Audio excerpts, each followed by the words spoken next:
गुरुदेव और माँ गायत्री के चरणों में कोटि कोटि नमन करते हुए, गुरुदेव को साक्षी मानते हुए आज हम जानेंगे माला के बारे में, जिसे हम जप करते हैं, उस माला का विज्ञान और उसके बारे में ऐसी बातें जो कि कई दिन से आपके मन में ये सवाल उठते होंगे। उन सारे सवालों के जवाब शायद आपको इस वीडियो में मिल जाएंगे और इसमें ऐसी बातों का उल्लेख मिलेगा जिसमें आपको ऐसी बातें पता चलेंगी जो कि शायद आपने अभी तक ना सुनी हो। पहला तो है कि माला की प्राण प्रतिष्ठा कैसे करें, इसके बारे में आपको जानकारी मिलेगी। उसके बाद जब हम माला का जाप करते हैं तो किस उंगली से जाप करने पर हमको क्या लाभ मिलेगा, इसके बारे में। फिर किस माला के जपने से कितना फल मिलता है, जैसे रुद्राक्ष की, तुलसी की, मूंगे की, इन मालाओं के जपने से क्या फल मिलता है, और माला गुथते समय उसके नियम क्या होने चाहिए, और यदि माला जाप करते समय आपके हाथ से माला गिर जाए तो उसका प्रायश्चित कैसे करें, किस मंत्र का जाप करें और क्या उपाय करें, इसके बारे में आपको मिलेगी सारी जानकारी इस वीडियो में। माला शब्द से मंत्र जप का सहज ही स्फुरना हमारे मन में होती है। धर्म कोई भी हो, देश कोई भी हो, जहाँ भी मंत्र जप या प्रभु का नाम स्मरण करने की रीति है, वहाँ माला का प्रचलन जरूर मिलता है। अध्यात्म साधनाओं का विशेषज्ञ देश कहे जाने वाले भारत में इसकी विविधता पर विशेष विचार किया गया है।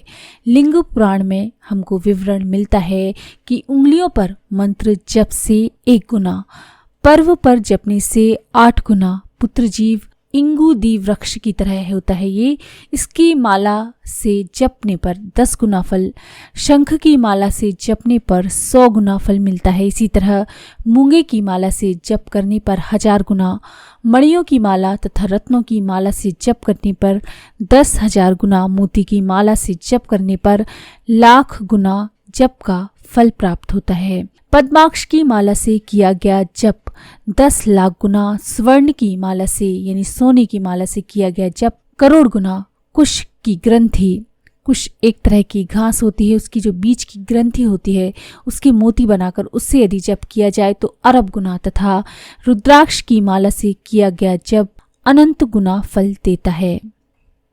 तंत्र शास्त्र ग्रंथ के अनुसार वैष्णव ग्रंथों के जप के लिए यानी कि राम और कृष्ण के मंत्र के जप के लिए तुलसी की माला श्रेष्ठ मानी गई है। गणेश जी के मंत्र के जप के लिए हाथी दांत की माला का विधान है। त्रिपुर सुंदरी की मंत्र साधना के लिए रक्त चंदन अथवा रुद्राक्ष को श्रेष्ठ माना गया है। कालिका पुराण में अलग अलग कामनाओं के लिए अलग अलग तरह की माला की बात कही गई है।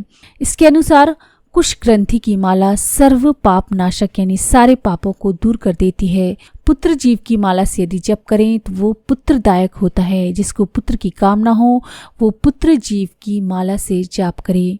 मणि माला सर्वाभीष्टदायक होती है यानी सारी कामनाओं को पूरी कर देती है।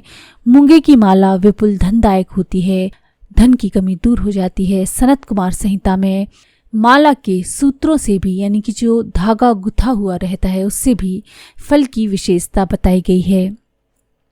इसके अनुसार यदि कपास के सूत से गुथी हुई माला है तो वो धर्म अर्थ काम मोक्षदायक मानी गई है। इसमें भी कुमारी कन्या यदि है और उसके हाथों से काटे गए सूत का विशेष महत्व होता है। इस प्रयोग में सूत के रंगों का भी महत्व है, जैसे कि उजला हुआ जो सूत होता है वो शांति कर्म में, लाल सूत से अगर गुथी हुई माला है तो वो वशीकरण में, पीला सूत है तो वो अभिचार कर्म में, जादू टोने में, और काला सूत मोक्ष एवं ऐश्वर्य सिद्धि में लाभदायक माना गया है।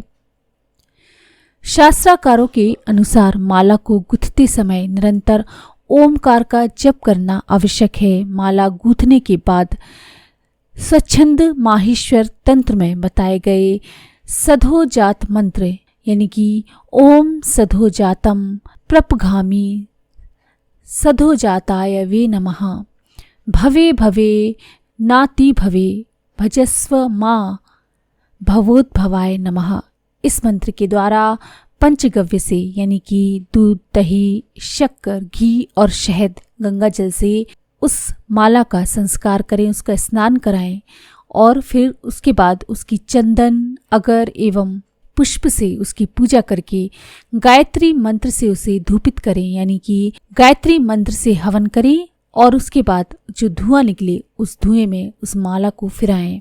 अंत में 12 ही तंत्र में कहे गए मंत्र ओम मां माले महामाले सर्व तत्व स्वरूपिणी चतुर्वर्गस्त्वयि नयस्त इस्त स्मान्ये सिद्धिदा भवः। इस मंत्र से उसमें प्राण प्रतिष्ठा करनी चाहिए, यानी इस मंत्र का जाप करना चाहिए। इस तरह से संस्कारित जब आपकी माला हो जाएगी तो वो माला प्रतिष्ठित माला हो जाएगी और उसके जप करने से साधक को शीघ्र सिद्धि प्राप्त होती है।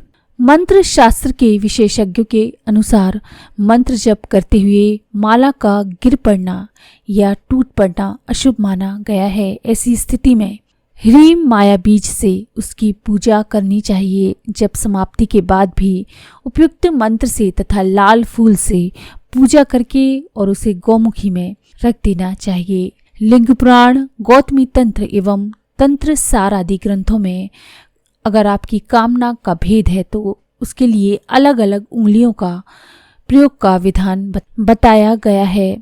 लिंग पुराण के अनुसार मंत्र जाप में अंगूठा यदि हम यूज करें तो वो मोक्षदायक होता है। तर्जनी उपयोग करने से शत्रु नाशक होता है। मध्यमा उंगली धनदायक तथा अनामिका शांतिदायक कही गई है। जप कर्म में कनिष्ठिका उंगली का प्रयोग किसी भी तरह से निषिद्ध है, यानी लास्ट वाली सबसे छोटी जो उंगली है उसका उपयोग आप नहीं कर सकते। इसी तरह अंगूठे के बिना भी सत्कर्म अधूरा माना गया है, यानी अंगूठा तो आपको हर स्थिति में उपयोग करना ही पड़ेगा। मंत्र साधक को अपनी कामना के अनुसार अंगूठे के साथ किसी अन्य उंगली का इस्तेमाल करना चाहिए। सभी शास्त्रकारों ने प्रायः एक स्वर से माला में 108 दानों की बात कही है। मालाओं में वैजयंती माला की भी बड़ी प्रसिद्धि है। शास्त्र विवरणों के अनुसार भगवान विष्णु इसे धारण करते हैं। वैजयंती चा मालाम श्रीमद् भागवत में कहा गया है। इसके अतिरिक्त वनमाला और जयमाला का भी उल्लेख मिलता है। कुछ विशेषज्ञों के अनुसार ये तीनों ही एक हैं और कुछ के मत से अलग अलग हैं। सत्य जो भी हो, पर इतना अवश्य है कि वैजयंती माला में प्रायः 5 प्रकार की मणियों को गुथा जाता है। ये पंचमणियां पंच महाभूतों का या 5 तत्वों की प्रतीक हैं। उदाहरण के लिए इंद्र नील मणि या नीलम पृथ्वी तत्व का प्रतीक है। मोती जल तत्व का, पद्मराग या लाल मणि अग्नि तत्व का प्रतीक है। पुष्पराग मणि वायु तत्व का प्रतीक है। वज्रमणि अथवा हीरक आकाश तत्व का प्रतीक है। अन्य देशों और धर्मों में माला का इतना सूक्ष्म व गहन वर्णन हमको ना मिलता हो भले ही, परंतु माला के प्रयोग का विधान अवश्य ही है। बौद्धों की माला में प्रायः 108 ही दाने होते हैं। कहा जाता है कि गौतम बुद्ध के जन्म के समय 108 ज्योतिषी उनका भाग्य फल बतलाने के लिए बुलाए गए थे। माला के 108 दाने उसी के प्रतीक हैं। वर्मा में बुद्ध के पद चिन्ह के भी 108 भाग हैं। तिब्बत में बौद्धों का धर्म लेख कहग्यूर भी 108 पंक्तियों में लिखा है। चीन का पेकिंग स्थित उज्जवल श्वेत मंदिर भी 108 यूपों से घिरा है। जापान में मृतकों का श्राद्ध यानी मरने के बाद जो श्राद्ध किया जाता है उसमें 108 दीपक ही जलाए जाते हैं तथा 108 मुद्राओं का दान किया जाता है। उनके यहाँ सर्वत्र ही 108 का महत्व है। जापान में कहा जाता है कि गौतम बुद्ध के मरने के समय उनकी चिता की भी 108 परिक्रमा की गई थी। अतः माला में 108 दाने ही होते हैं। जैनियों की जपमाला में 111 दाने होते हैं। इनमें से 108 दानों पर वे णमो अरहंताय का जप करते हैं। शेष 3 पर सम्यक दर्शन ज्ञान चरित्रेभ्यो नमः का जप करते हैं। जैनियों के यहाँ पर 2 तरह की मालाओं का प्रयोग होता है।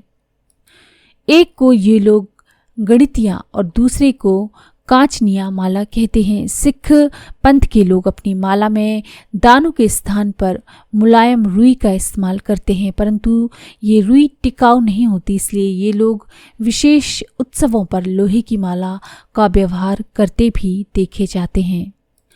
भारतीय बौद्धों की माला प्रायः हिंदुओं के समान ही होती है। माला पर ये सभी बुद्ध का नाम या मणि पद्मे हुम का जप करते हैं। तिब्बतवासी बौद्ध माला को थेंगवा या थेंग नगा कहते हैं। लामाओं के लिए इसका पहनना जरूरी है। जापानी बौद्धों की मालाएं 112 दानों की होती हैं और उनमें 2 सुमेरु 56 दानों के बाद होते हैं। जापान में पहले पीपल की लकड़ी की माला बनती थी, क्योंकि यही बोधि वृक्ष है और इसी के नीचे महात्मा बुद्ध को ज्ञान हुआ था। लेकिन इन दिनों जापान में पीपल की लकड़ी ना मिलने के कारण बेर या रुद्राक्ष की मालाएं ज़्यादा बनने लगी हैं। जापानी कनो, कीतो और गोमा महोत्सवों पर मालाओं की बड़ी प्रतिष्ठा रहती है। जापान में कोई भी देश माला का उपयोग करता हो, लेकिन अनेकों ऐतिहासिक तथ्य इस बात के साक्षी हैं कि माला का संपूर्ण विज्ञान हिमालय और गंगा के गौरवपूर्ण संपदा वाले ऋषियों के देश भारत में ही विकसित हुआ। यहीं से समय समय पर अन्य देशों के निवासियों ने आंशिक रूप में इसे ग्रहण किया। प्रिस्टन के अनुसार माला का विश्वव्यापी प्रचार कैसे हुआ, अभी ये शोध का विषय है, परंतु इस विज्ञान के वैज्ञानिक प्रयोगों को बरकरार रखना उनका अनिवार्य कर्तव्य है, जो भारत की धरती पर रहते हैं और बसते हैं। तो ये है माला का विज्ञान, माला के बारे में संपूर्ण जानकारी। तो अगर आपको ये जानकारी पसंद आई तो प्लीज़ लाइक करें, शेयर करें, सब्सक्राइब करें मंत्र सिद्धि चैनल।